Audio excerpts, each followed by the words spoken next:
ఏంటంటే ప్రభు రాబోతున్నాడు చూసారా. అంటే ప్రభు వచ్చే కాలంలో అతను పుట్టున్నాడు చూసారా.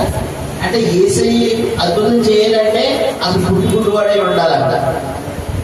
పుట్టుకుట్టువాడి కాలంలో తెరవాలంటే అక్కడ ఎవరు ఉండాలా? పుట్టుకుట్టువాడే ఉండాలంట. అప్పుడు ఆయన తెరవగలనే ఆయన లోకానికి నిరూపిస్తాడు.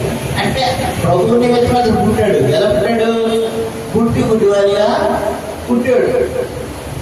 అతను దోషం పాపం అంటే అది అర్థం లేదు. ప్రభు అదే చెప్తున్నాడు.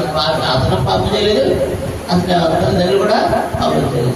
దేవుడి బయట వరకు దేవుడు అంటే పూర్తించాడు తెలుస్తుంది. అది మీకు మనం కూడా ఎప్పుడైనా మీకు ఏ ఇబ్బంది వచ్చినా ఇది ఏసే బయట వరకు దేవుడు ఇచ్చాడు అనుకోండి. అంతేగాని ఏదో చేసుకొని బాధపడిపోయి లేక ఇంట్లో కొంత ప్రజలకు చేస్తాడు, వాళ్ళు చేశారు వీళ్ళు చేశారు అంటారు. మా నాన్న మాకు ఆస్తి ఇటువంటి రోజులు ఎలా ఉంటున్నాం అంటారు. ఎన్ని అనుకోకూడదు. మీరు మనం ఏమైనా అది ప్రభు నిమిత్తమో అయ్యన్న మనల్ని చేసేది ఎవరు?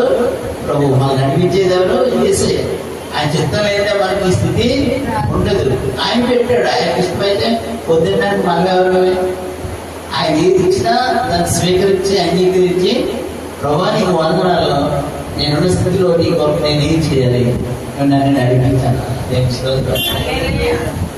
అప్పుడు బలనమ్మకం ఆయన మంచి తెలుసునా.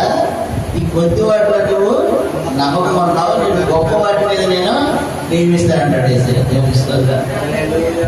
అలా చేస్తానని ఆయనే చెప్పాడు, మనం చెప్పుకోవడం కాదు. 10:25 ప్రభు చెప్పాడు కదా.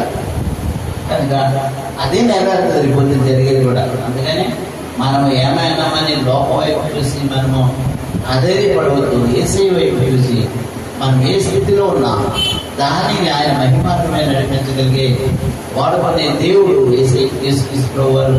పరలోక రాజ్యంలో ప్రతిఫలించే దేవుడు యేసుక్రీస్తు ప్రభువారు కనుక ఆయన వైపు